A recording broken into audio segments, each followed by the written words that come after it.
Assalamualaikum warahmatullahi wabarakatuh. Kita lanjut menjawab beberapa pertanyaan daripada sahabat kita. Dan ini kali pertanyaan dari siapa, seperti apa. Oke, kita cek dulu.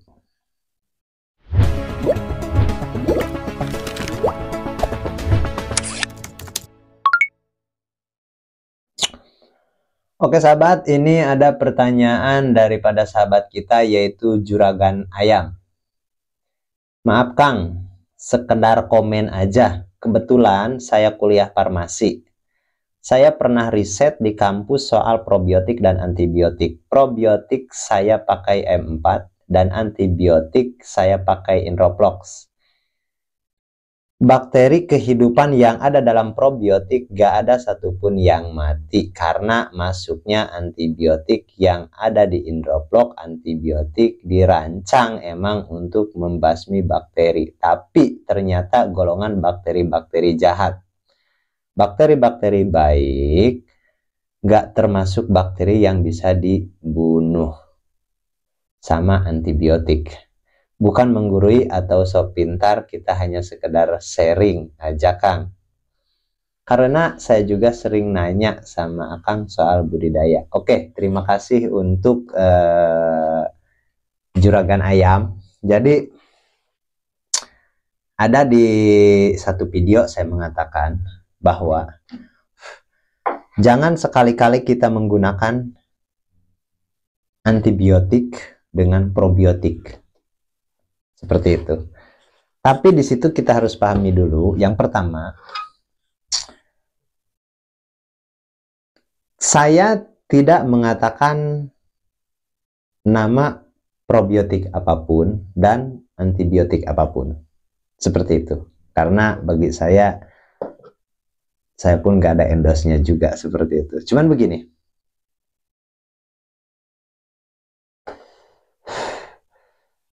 Kalau untuk Inroplox, itu antibiotik yang tidak membunuh bakteri patogen.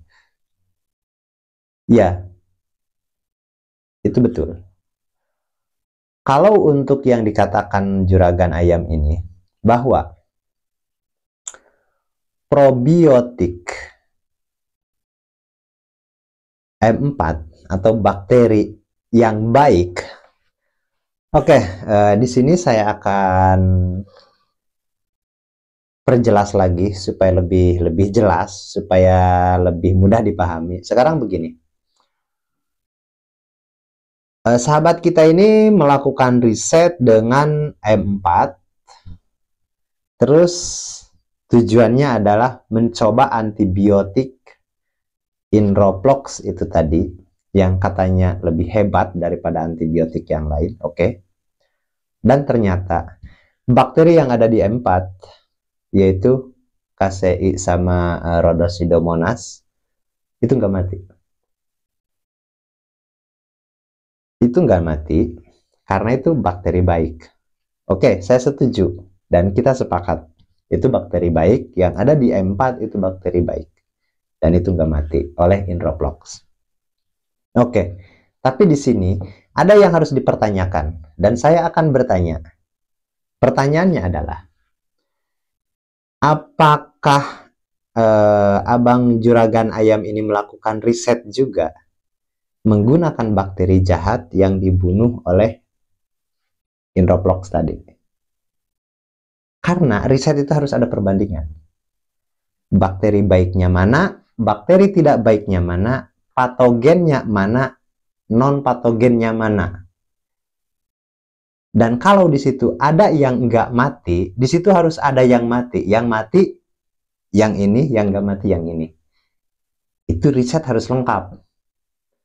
Dan saya pun sama udah melakukannya juga. Dan itu panjang ceritanya. Untuk publik, saya nggak mau terlalu panjang juga sih. Karena yang pertama,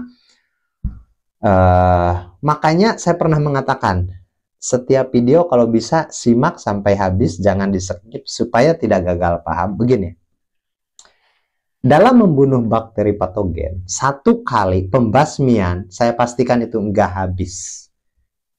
Kalaupun itu dianggap mati katanya. Sebenarnya kebanyakan itu bukan mati, tapi itu masuk dalam fase dorman. Dan fase dorman itu nggak bisa diobati, nggak bisa. Sama indroplok, sama apapun itu nggak bisa, nggak bakalan mati. Dalam kondisi dorman bakteri, kita basmi dengan antibiotik, itu nggak bakalan mati. Dan pertanyaannya, bakteri yang di reset itu, bakteri yang ada di M4, apakah dalam kondisi dorman? Apakah dalam kondisi aktif? Oke, karena menurut saya, kalau reset itu jangan ambil dari M4. Maksudnya, kita menggunakan bakteri M4, tapi yang kita udah pakai, udah di kolam, dan kita ambil sampelnya, kita buktikan. Itu bakterinya dalam kondisi aktif, dalam kondisi bekerja lah bahasanya. Karena terus terang, bakteri apapun nih, bakteri apapun dalam kondisi dorman itu nggak bisa dibasmi dengan antibiotik. Dan itu pun harus dipahami juga. Seperti itu. Jadi, kayak kita itu, mungkin sahabat pernah lihat ataupun menemui sales-sales atau marketing dengan demo. Contoh, ada suatu produk yang didemokan, kesannya itu wow gitu. Padahal itu hanya ya beberapa, ya maaf saya tidak katakan itu demo untuk membodohi juga, tapi begini, dalam suatu pembuktian, sebenarnya pembuktian itu bukan di apa namanya, pembuktian itu bukan di suatu ranah yang memang disediakan secara optimal. Kadang-kadang apa ya bahasanya, ya pembuktian itu sebenarnya real time lah. Yang efektif sebenarnya yang real time, yang efektif. Jadi di situ pun pertama yang saya akan pertanyakan, bakteri M4 yang diuji coba itu, yang di riset, apakah bakterinya itu bakteri baru dari botol atau yang sudah di kolam, yang sudah dipakai. Karena kalau dari botol, kebanyakan bakteri itu dalam kondisi dorman. Seperti itu. Yang cair ataupun yang serbuk, yang powder. Dan itu bakteri bisa tahan bertahun-tahun. Sekarang begini, bayangkan nih, kalau itu bakteri nggak dorman, dalam kondisi dorman, mungkin sahabat pernah lihat satu produk bukan antibiotik, satu produk probiotik yang dalam bentuk powder atau tepung, bukan cair, bukan flour, bukan, tapi tepung, serbuk, dan itu kering, dan itu bakteri hidup di situ, tapi dorman, nggak aktif. Dan kalau kita mau mempekerjakan bakteri itu, mau pakai, itu harus diaktifasi dulu bahasanya. Makanya banyak bahasa di situ. Setiap kita mau menggunakan probiotik apapun, itu harus diaktifasi. Apa maksud daripada aktivasi itu adalah membangunkan dari tidur lah bahasanya. Karena dorman itu ya kita panggil tidur lah bahasanya. Jadi bakteri itu lagi tidur nyenyak, kita bangunkan, baru kita suruh kerja. Dan kalau dalam kondisi tidur dia, kalau dalam kondisi dorman, itu nggak bakalan mempan antibiotik apapun. Sekelas Indroplok nggak bakalan mempan, nggak bakalan. Seperti itu. Jadi itu pun harus dipahami dulu lah, apakah bakterinya aktif atau enggak. Dan juga, apakah di situ ada juga risetnya yang patogen? Coba juga. Mati atau enggak? Jangan-jangan nih, jangan-jangan bakteri yang ada di M4 yang katanya bakteri positif itu enggak mati. Dan jangan-jangan bakteri yang negatif pun patogen enggak mati juga. Berarti bukan soal bakterinya, soal pembunuhnya nanti yang enggak beres. Soal antibiotiknya mungkin. Tapi maaf, saya bukan mengatakan antibiotik itu enggak bagus, bukan. Maksudnya sebenarnya fasenya yang enggak pas. Jadi di sini itu kita harus memahami apakah bakteri itu dalam kondisi dorman atau dalam kondisi aktif. Dan kalau dalam kondisi dorman, bakteri apapun, mau negatif, mau positif, itu nggak bakalan mati. Dibunuh oleh antibiotik. itu nggak bakalan. Itu kuat, itu tahan, itu resisten, itu kebal itu. Karena dia mempunyai proteksi yang luar biasa. Itu bakteri, makanya dia tahan di tempat basah ataupun di tempat kering, di tempat sejuk ataupun di tempat panas. Seperti itu, makanya dia tahan. Jadi bakteri itu tahan, karena bakteri itu golongan kuman, itu tahan, itu kuat, seperti itu. Bakteri itu di tubuh manusia, di luar, di mana-mana, bahkan mungkin di meja ini, di handphone ini, di setiap benda bahkan ada bakteri. Cuman nggak bisa dilihat oleh mata kita karena itu makhluk yang 0, sekian nano yang sangat kecil lah seperti itu. Jadi agak susah juga untuk mengidentifikasi. Makanya kita harus menggunakan mikroskop. Tapi di sini pun ya saya pun berterima kasih untuk komentar daripada Juragan Ayam. Paling tidak di sini kan kita belajar. Kita sharing, kita belajar. Ya maaf apalagi Juragan Ayam ini misalkan dia sudah mempelajari soal itu, paling tidak tentunya sudah banyak mempunyai pengetahuan tentang itu, dan saya pun ikut belajar juga lah bahasanya. Cuman di sini kita saling bahasanya saling sharing lah, dan pendapat tentunya nggak bakalan sama, dan saya menghargai pendapat Juragan Ayam sangat luar biasa. Tapi saya pun mempunyai pengalaman juga gitu, yang ya maaf saya katakan nggak bisa saya jabarkan telanjang di depan publik seperti ini, kecuali orang-orang yang yang latihan privat atau offline langsung. Saya lebih suka melakukan pembuktian real time. Medianya itu apa yang digunakan, seperti itu, kurang lebih seperti itu, dan itu hasilnya akan lebih puas. Karena ya yang saya bilang, semuanya pembelajarannya ada, teorinya ada, buku-bukunya ada, risetnya ada, semuanya ada. Tapi enggak ada di dunia ini, kehidupan kita itu 100% yang sesuai apa yang ada dalam pikiran kita, yang sesuai SOP yang ada di teori-teori tertentu. Seperti itu. Semuanya ada lika-likunya, seperti itu. Dan saya ulas lagi, untuk pembasmian bakteri, pertama, kalau dalam kondisi dorman bakteri itu, obat apapun nggak mempan kalau dalam kondisi dorman. Jadi bakteri itu harus aktif, baru dia bisa dibasmi. Dan kalau dalam kondisi aktif dibasmi oleh antibiotik nggak mati juga, berarti itu obatnya yang kurang bagus. Itu obatnya yang KO. Bakteri dorman, obat bagus pun nggak bakalan mempan. Tapi bakteri aktif, kalau obat bagus, itu mempan mati. Dan kalau bakteri aktif nggak mempan juga, berarti itu obatnya yang kurang bagus. Kurang lebih seperti itu. Jangankan oleh antibiotik, sahabat. Begini. Bakteri aerob dan bakteri anaerob, kalau disatukan dalam kondisi kekurangan makanan, itu bakteri aerobnya itu akan banyak mati, kalah oleh bakteri anaerob tadi. Bahkan bakteri aerob itu bisa dimakan oleh bakteri anaerob tadi. Oke, jadi di sini kenapa bisa begitu? Kenapa bisa ada sistem RAS, Recirculating Aquaculture System? Kenapa di situ di sistem RAS ada yang namanya filter mekanis dan filter biologis?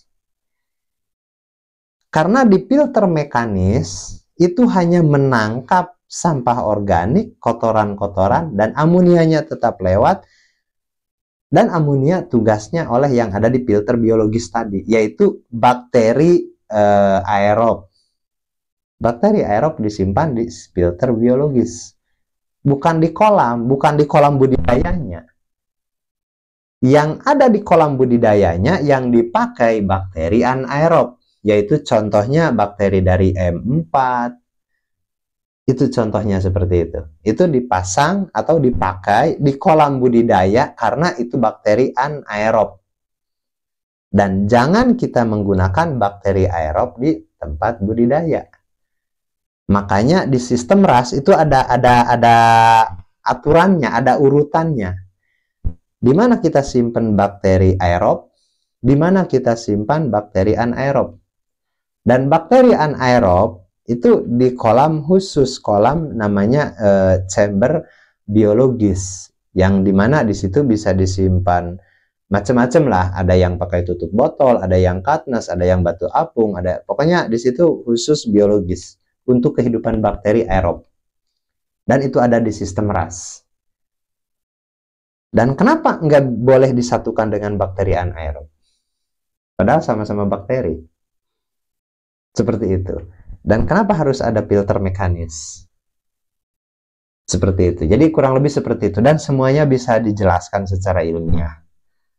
Oke, kurang lebih seperti itu. Jadi untuk pembahasan bakteri, terus terang, saya pun sampai saat ini, sampai sekarang, kalau berbicara soal bakteri, itu luar biasa. Yang pertama, saya bukan orang sekolahan. Jadi saya sebenarnya otodidak. Jadi wajarlah kalau pengetahuan saya sangat-sangat minim. Tapi di sini karena saya pun bertanggung jawab untuk pengetahuan saya sendiri, bisnis saya sendiri. Jadi ya apa boleh buat, saya harus pelajari juga. Dan alhamdulillah apa yang saya pelajari, apa yang saya ketahui, di sini saya akan bagikan juga untuk sahabat-sahabat kita. Seperti itu, kurang lebih seperti itu.